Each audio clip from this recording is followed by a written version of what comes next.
Halo, assalamualaikum warahmatullahi wabarakatuh.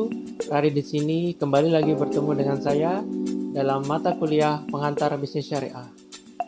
Kita sudah memasuki pertemuan ketiga, di mana pertemuan ketiga ini kita akan membahas tentang prinsip dan tujuan bisnis syariah.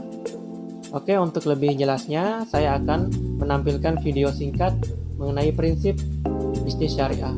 Untuk itu, simak videonya hingga selesai.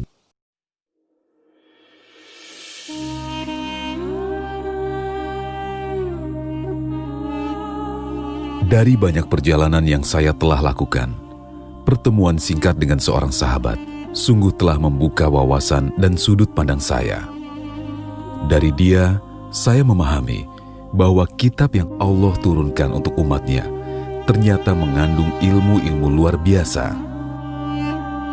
Kitab yang selama ini lebih sering saya simpan di laci meja, ternyata bukan hanya menjadi kunci untuk mendapatkan kebahagiaan di akhirat, tapi juga kemaslahatan hidup di dunia. A'udzu billahi minasy syaithanir rajim. Ala inna lillahi man fis samawati wa man fil ardh. وَمَا يَتَّبِعُ الَّذِينَ يَدْعُونَ مِن دُونِ اللَّهِ شُرَكَاءَ إِن يَتَّبِعُونَ إِلَّا الظَّنَّ وَإِنْ هُمْ إِلَّا يَخْرُصُونَ.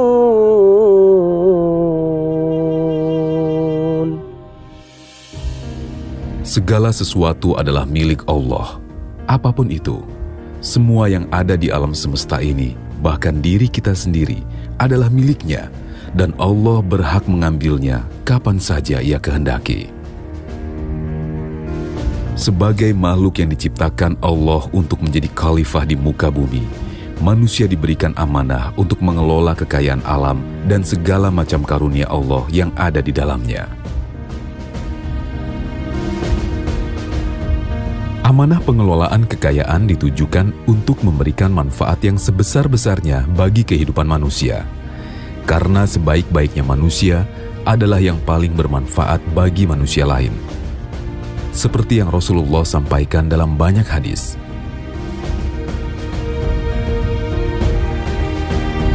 Allah menyatakan bahwa manusia diciptakan dengan rasa cinta pada wanita, anak, dan harta benda. Hal ini berpotensi menyebabkan manusia cenderung menumpuk harta yang tidak digunakan untuk kegiatan produktif, sehingga kegiatan ekonomi akan menurun. Oleh karena itu, Allah mengendalikan kecintaan manusia terhadap harta melalui instrumen zakat. Zakat menyebabkan 2,5% harta mengalir kepada fakir miskin, sehingga meningkatkan daya beli yang mendorong aktivitas ekonomi domestik, sekaligus mengurangi ketimpangan ekonomi.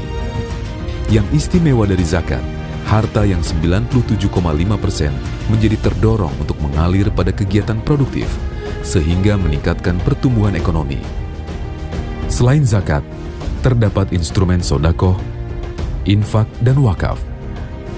Hal ini selain merupakan perwujudan partisipasi umat untuk masyarakat, juga dimaksudkan untuk meningkatkan rasa tanggung jawab pada sesama dan juga negara.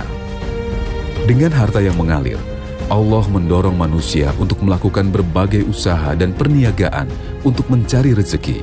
Allah membebaskan cara manusia dalam berusaha untuk mendapatkan harta yang diinginkan, selama apa yang dilakukan sesuai dengan aturan yang Allah tetapkan, dan hasilnya bermanfaat untuk kehidupan.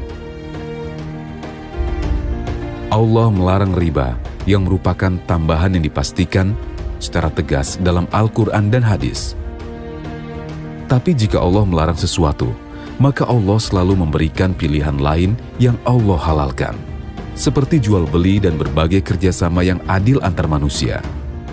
Kenapa riba begitu dilarang? Karena riba atau tambahan yang dipastikan akan mematikan perniagaan. Apa mungkin masih ada orang yang mau berniaga dengan kemungkinan untung di bawah 10% jika ada penambahan yang dipastikan sebesar 10%? Allah menginginkan supaya harta yang dimiliki manusia terus mengalir menuju perniagaan secara optimal tanpa sedikit pun dihalangi dan dimatikan oleh riba. Hal lain yang dilarang adalah kegiatan perjudian. Larangan judi disebabkan karena perputaran harta melalui perjudian tidak memberikan manfaat kepada masyarakat. Berbeda dengan judi, perputaran harta melalui perniagaan memberikan manfaat berupa penambahan produksi barang dan jasa. Inilah yang membuat judi dilarang.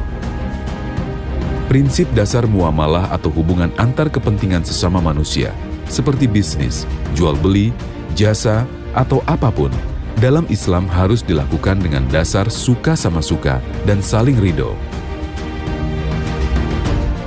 Tidak ada horor atau ketidakjelasan, yang berarti semua muamalah harus jelas dan transparan. Tidak ada doror atau hal-hal yang membahayakan. Pada intinya, transaksi muamalah harus berdasarkan pada kerjasama yang adil dan mendatangkan manfaat. Dari penjelasan tadi, kita menjadi paham, perekonomian membutuhkan zakat sebagai instrumen pemompa aliran harta tanpa kendala riba untuk menciptakan perniagaan yang optimal dan bermanfaat untuk perekonomian. Sama halnya dengan tubuh manusia yang membutuhkan jantung untuk memompa darah dan mengalirkannya secara optimal tanpa kendala. Kesamaan ini menunjukkan bahwa semua itu diciptakan oleh satu pencipta yang sama, Allah Sang Khalik. Segala syariat dalam bermuamalah yang Allah tetapkan adalah untuk menjaga supaya manusia terhindar dari kebinasaan karena keserakahan, supaya perekonomian berlangsung dengan berkesinambungan dan berdampak positif pada semua pemangku kepentingan.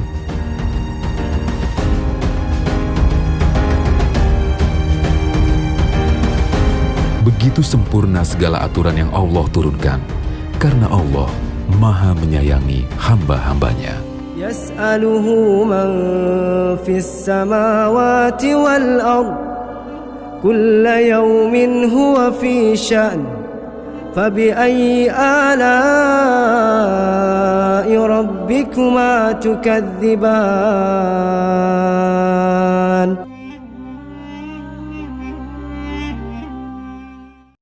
Oke, itu adalah video singkat mengenai prinsip bisnis syariah. Lalu, apa tujuan dari bisnis syariah itu sendiri? Tujuan dari berbisnis syariah adalah yaitu kesuksesan yang hakiki. Itu mencakup kesuksesan kita baik secara spiritual maupun secara material di tingkat individu maupun masyarakat. Dan jangan lupa, tujuan dari bisnis syariah itu adalah untuk dunia dan akhirat. Bukan hanya sekedar untuk mengejar dunia, tapi juga untuk akhirat. Sekian kuliah singkat kita hari ini. Semoga kita semua bisa menjalankan prinsip berbisnis syariah ini dalam kehidupan kita sehari-hari. Dan semoga materi kali ini, ilmu kali ini bisa bermanfaat bagi kita semua. Assalamualaikum warahmatullahi wabarakatuh.